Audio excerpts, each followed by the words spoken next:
JP Nadda की कही हुई बात को लेकर के नीतीश कुमार ने तख्ता पलट कर दिया था। आज वही जेपी नड्डा 2 साल के बाद नीतीश कुमार से मिलने आए थे और पिछली कही हुई बातों का माफ़ी मांगने आए थे। कम से कम 18 एमपी तो है ना जी, बिहार से 18 एमपी हैं जो एनडीए गठबंधन में भाजपा से अलग हैं। भारतीय जनता पार्टी ने जोड़ घटाव अपना कर लिया होगा। पनोरमा ग्रुप, जो सोचता है वो करता है, आपके अपने सपनों का आशियाना। नमस्कार, भारत लाइव पे आप सभी का एक बार फिर से बहुत बहुत स्वागत है। सुबह सवेरे चर्चा गर्म करने बैठे हैं। दरअसल कल जेपी नड्डा पटना आए थे, हालांकि आज भी हैं राजधानी पटना में। राजधानी पटना से वो जाएंगे दरभंगा और दरभंगा एम्स का जो ज़मीन है उसको देखेंगे। एम्स निर्माण कार्य जो है वो तेज़ी से चल रहा है। लेकिन कल की बिहार के राजनीति में अगर आप देखेंगे तो नीतीश कुमार को लेकर के जो चर्चाएं उठी हैं कि नीतीश पलट रहे हैं, यानी कि नीतीश एक बार फिर सत्ता परिवर्तन की आहट की शुरुआत उन्होंने कर दी है। और जब इसकी अचानक से सुगबुगाहट तेज होती है, जब तेजस्वी यादव मिलते हैं, ये एक पहला मौका है जब मीडिया से दूर होकर नीतीश कुमार ने एक मंच से ये बात कहा है कि अब हम कहीं नहीं जाएंगे। 2 बार हमसे गलती हो गई, 2 बार इधर उधर चले गए, लेकिन अब नहीं जाएंगे। जेपी नड्डा इस बात से बहुत ज़्यादा संतुष्ट नहीं दिखे। जेपी नड्डा हालांकि नीतीश कुमार से मुलाकात करने गए थे, एक सॉल नीतीश कुमार ने उड़ाया और इस सॉल से लगा कि अब सब कुछ बदल जाएगा, लेकिन आज भी परिस्थितियाँ उतनी सही नहीं है। जेपी नड्डा आज दिल्ली रवाना हो जाएंगे। वो आए थे मेडिकल जो एम्स का बात अगर कर लिया जाए, या फिर जो IJIMS में नेत्र का एक खुला है जो संस्थान है, तो उसमें उसके बहाने वो आए थे नीतीश का मन मिजाज भांपने के लिए। तो ऐसा लग रहा है कि जेपी नड्डा ने मन मिजाज को भांप लिया है और वो वहाँ से रवाना हो गए हैं दिल्ली के लिए। मोदी के साथ जाएंगे, चर्चाएं होंगी, नीतीश के पलटने की बातचीत होगी। इस पर क्या कुछ रणनीति बन रहा है बीजेपी का, चलिए चर्चा गरम में बातचीत करते। बाबा, जेपी नड्डा आज पटना से दिल्ली चले जाएंगे, बहुत सारा संदेशा लेकर जाएंगे, बहुत सारी चीज़ों को वो अपने पोटली में बांध कर ले जाएंगे। नीतीश ने जो कल कहा कि हम पलटेंगे नहीं, ऐसा लग रहा है कि वाकई में नहीं पलटेंगे। क्या भरोसा है कि इस बार भी उस सही नहीं बोल रहे हैं? 2 साल से कुछ दिन ज़्यादा हुए, 2 साल से कुछ दिन ज़्यादा, यानी कि नीतीश कुमार ने अगस्त में फैसला लिया था और अप्रैल वगैरह का समय था जब जेपी नड्डा बिहार आए थे और इसी पटना में एक सभा को संबोधित कर रहे थे। जी। सभा को संबोधित करने के दौरान उन्होंने कहा कि भारतीय जनता पार्टी का जिस तरह से आकार बढ़ रहा है, आधार बढ़ रहा है, जिस तरह लोग उनसे भारतीय जनता पार्टी से जुड़ते जा रहे हैं, एक समय बहुत जल्द ऐसा आने वाला है जहां या तो क्षेत्रीय पार्टियां विलीन हो जाएंगी या फिर हमारे में विलय हो जाएंगी। और यहीं से वो कहानी शुरू हुई थी। यही जेपी नड्डा है। जी जी जी। जेपी नड्डा की कही हुई बात को लेकर के नीतीश कुमार ने तख्ता पलट कर दिया था। आज वही जेपी नड्डा 2 साल के बाद नीतीश कुमार से मिलने आए थे और पिछली कही हुई बातों का माफ़ी मांगने आए थे।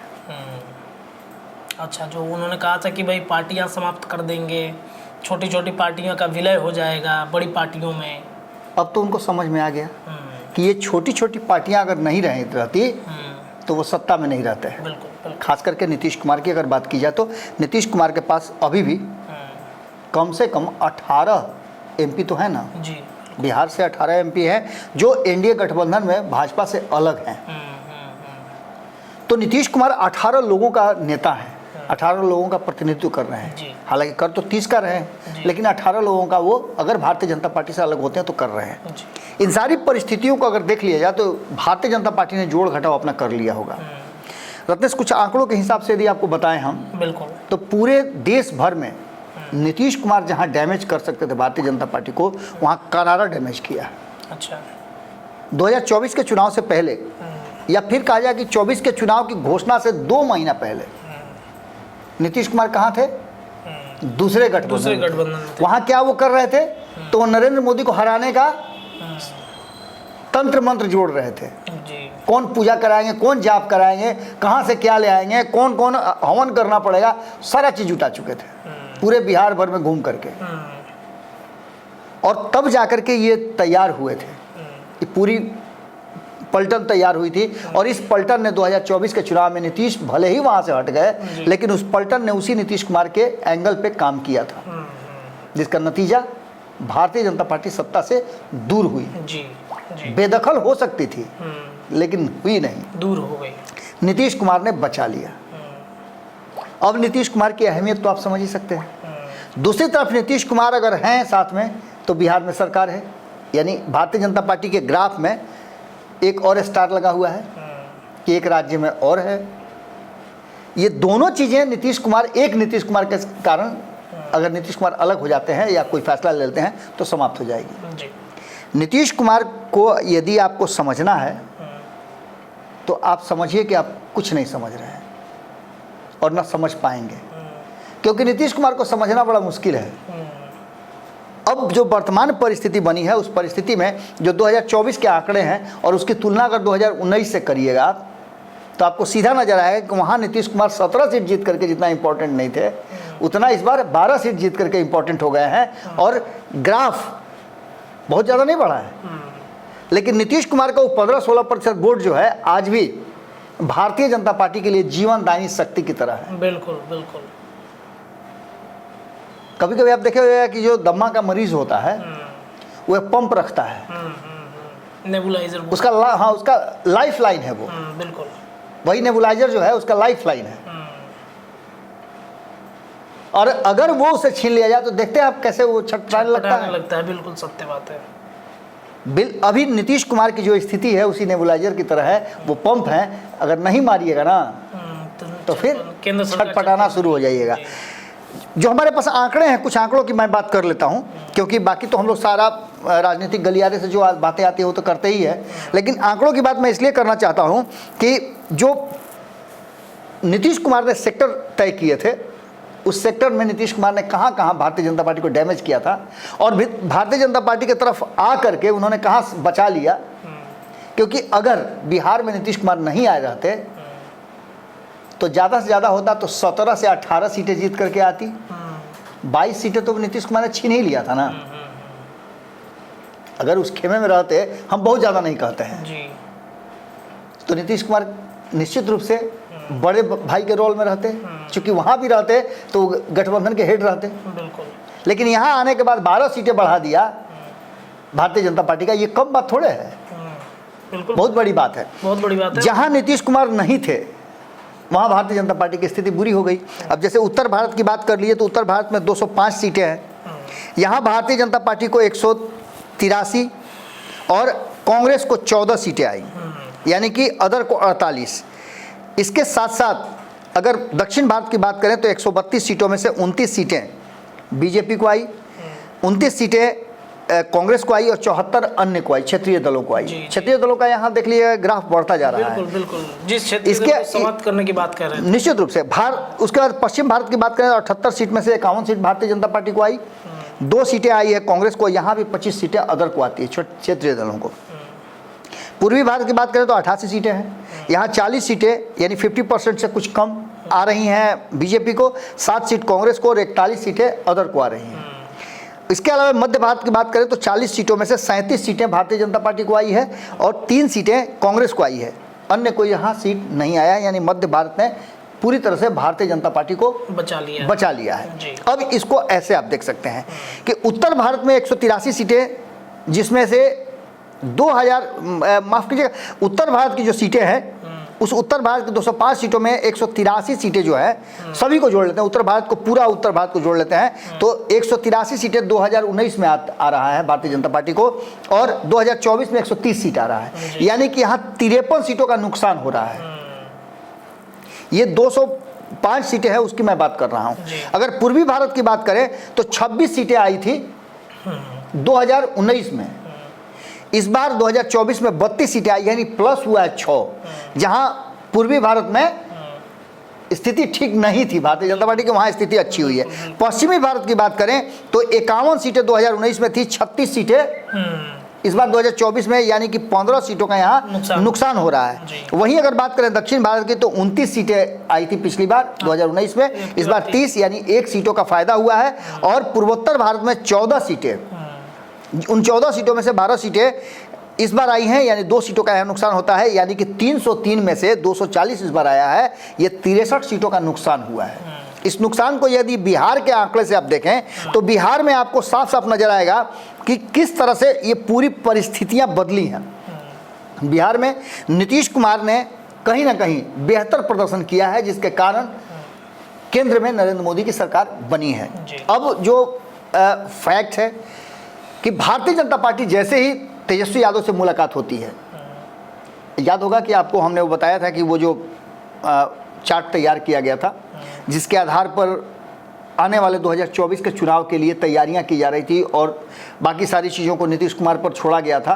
अंत समय में नीतीश कुमार की महत्वाकांक्षा हो या फिर नीतीश कुमार का डर हो, ये समझ करके इंडिया गठबंधन के घटक दलों ने नीतीश कुमार को छोड़ दिए जाने दिया। लेकिन आज वही इंडिया गठबंधन नीतीश कुमार को वापस बुला रहा है। रत्नेश, आज भी मेरी बात एक बहुत बड़े पॉलिटिशियन से हो रही थी। उन्होंने उस आंकड़े को जो मैं पिछले कई दिनों से बता रहा हूं कि जो 52-53 जो सांसद हैं, 240 प्लस, यानी 293 का आंकड़ा जो है, 92-93 का आंकड़ा जो है वो भारतीय जनता पार्टी के पास है। तो उनमें से अगर 52 को हटा दिया जाए तो क्या होगा? सरकार गिरेगी। 52 की संख्या में से आप 28 पहले हटा दीजिए। इस 28 को यदि आप हटा देते हैं तो यहाँ संख्या जो हो जाता है 24 हो जाता है। बिल्कुल। यानी कि 24 पर सरकार तो नहीं बनेगी, 40 20 60 हजार 64 ही होता है। यानी एक झटके में ये सरकार ध्वस्त।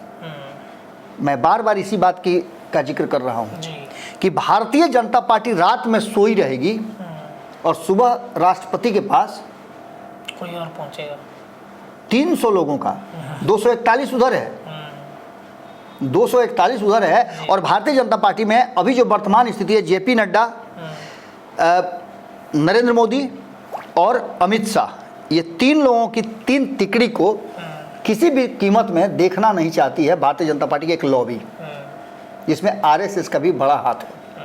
तो ऐसी स्थिति में आप समझ सकते हैं कि राताराती आपके गोतिया से आपको झगड़ा हो और डकैत जो है वहाँ चोरी करने जाए तो आप अपना बत्ती बुता दीजिएगा, नहीं होता है? होते ही बत्तियों बुताते, खुन्नस में बत्ती बुताते हैं कि जो चोरा लुटा जो नुकसान कर देते समझे ना। वही स्थिति भारतीय जनता पार्टी, बहुत लोगों ने कहा है, बहुत लोग लगातार मैसेज भी कर रहे हैं, फ़ोन करके कई लोग बता रहे हैं कि बाबा ये नहीं होना है, कैसे हो गया, नहीं हो पाएगा। यही बात तो हम उस समय कह रहे थे जब अटल बिहारी वाजपेयी सदन में बहुमत साबित करने गए थे, और बहुमत उन्होंने लगभग साबित कर दिया था। लेकिन एक शख्स ने सब कुछ आ करके, जबकि वो भी अगर मानवता के नाते, ह्यूमैनिटी के नाते, किसी भी नाते अगर देखा जाए तो इस देश पर चुनाव थोपने का जो काम हुआ या फिर सरकार को पदच्युत करने का काम जो हुआ, अटल बिहारी वाजपेयी के एक शख्स ने किया, और वो थे सभासद, जो आए, कुर्सी पर बैठे और उन्हें अपना वोट कास्ट कर दिया, जिससे कि मामला पलट गया उस एक वोट से। जी बिल्कुल। यानी कि आप समझ सकते हैं कि जो वर्तमान परिस्थिति बनी है, उस परिस्थिति में जेपी नड्डा ने बिगाड़ा है तो जेपी नड्डा ही सुधारेंगे। जी। 2 बात जेपी नड्डा ने कह के एक तरफ नीतीश को और क्षेत्रीय दलों को नाराज किया था, तो दूसरी तरफ उन्होंने आरएसएस को भी नाराज किया था, ये कह के कि आपकी जरूरत हमें नहीं है। इसीलिए जेपी नड्डा अभी तक रुके हुए हैं कि या तो पंडित जी शंख बजा के ब्याह कर रही हैं, ना तो सराधे कर रही हैं। जेपी नड्डा के हाथ में भारतीय जनता पार्टी चाहे जितने दिनों से भी रही हो, जो भी उन्होंने किया हो, लेकिन आज जो परिस्थिति है वो भी जेपी नड्डा का ही दिया हुआ है। अगर 2019 में बहुत अच्छा प्रदर्शन हुआ है तो उसके बाद 2024 में इस प्रदर्शन के लिए भी जिम्मेवार वही लोग हैं, उनकी भाषा है, बात है। हमने आरएसएस के कई बयानों को कोट किया है जिसमें आरएसएस का मानना ये है, अब इन बातों का कोई महत्व रह नहीं गया, क्योंकि नीतीश कुमार ने जैसे ही जो बातें उन्होंने नरेंद्र मोदी के सामने कहा था कि हम विश्वा में इधर उधर हो गए थे, अब इधर उधर कहीं नहीं जाएंगे, तो जितनी बार वो बात को ठोक के कह रहे हैं ना, उतनी बार आप संशय में रहिए कि हो सकता है नीतीश कुमार कुछ प्लान बना चुके हैं। और तेजस्वी यादव का नीतीश कुमार से मिलना, लगातार मीटिंग करना, मीटिंग करके उनका दिल्ली जाना, लालू प्रसाद का दिल्ली से फरमान लेकर के आना, ये सारी कहानियां कुछ ना कुछ तो जरूर कह रही हैं ना। आप कोई भी कहानी शुरू करते हैं तो एक गरीब ब्राह्मण से शुरू करते हैं ना। बिल्कुल। कहानी कोई भी शुरू होती है तो गरीब ब्राह्मण से शुरू होती है और बाकी चीज़ें शुरू होती है। अब जो परिस्थिति बनी है कि एक तरफ जहां तेजस्वी यादव गए हैं राहुल गांधी से नीतीश कुमार की मीटिंग सेट करने, तो वहीं जेपी नड्डा मोदी से नीतीश कुमार की मीटिंग कराने के लिए अब देखना यही होगा कि दोनों में से कौन किससे मीटिंग सेट कराता है और किसका मीटिंग पहले होता है। हालांकि एक बात और फिर मैं बता दूं रत्नेश कि दिसंबर से पहले कुछ होने जाने वाला नहीं है, इसीलिए नीतीश कुमार फिर से रिपीट कर रहे हैं कि कहीं नहीं जाएंगे। चलिए देखिए, तो जेपी नड्डा बिहार से आज चले जाएंगे और जाने के बाद नरेंद्र मोदी से नीतीश कुमार की मीटिंग कराकर सब कुछ मामला शांत कर देंगे। बिगाड़ा जेपी नड्डा ने है तो बनाएंगे वो भी। चर्चा गरम के इस वीडियो में इतना ही, लेकिन भारत लाइव पर आज सुबह से लगातार चर्चाएं गरम है। देखते रहिए अपना चैनल, अपनी राय रखिए। बहुत बहुत धन्यवाद। पनोरमा ग्रुप, जो सोचता है वो करता है। अगर ये वीडियो पसंद आई और वह बिहार के राजनीति और बिहारियत से सरोकार रखेनी तो सब्सक्राइब बटन दबा के चैनल के सब्सक्राइब कर ली। ओजे एगो घंटी बा, ओकरा बटन दबा देला से कुल सटीक और मारक खबर रुआ मुफ्त में मिल जाई। अगर रुआ पत्रकारिता के हमनी के नया प्रयोग में सहयोग कर चाहतानी तो ज्वाइन बटन दबा दी। पेटीएम नंबर नोट कर ली 9386816700। धन्यवाद।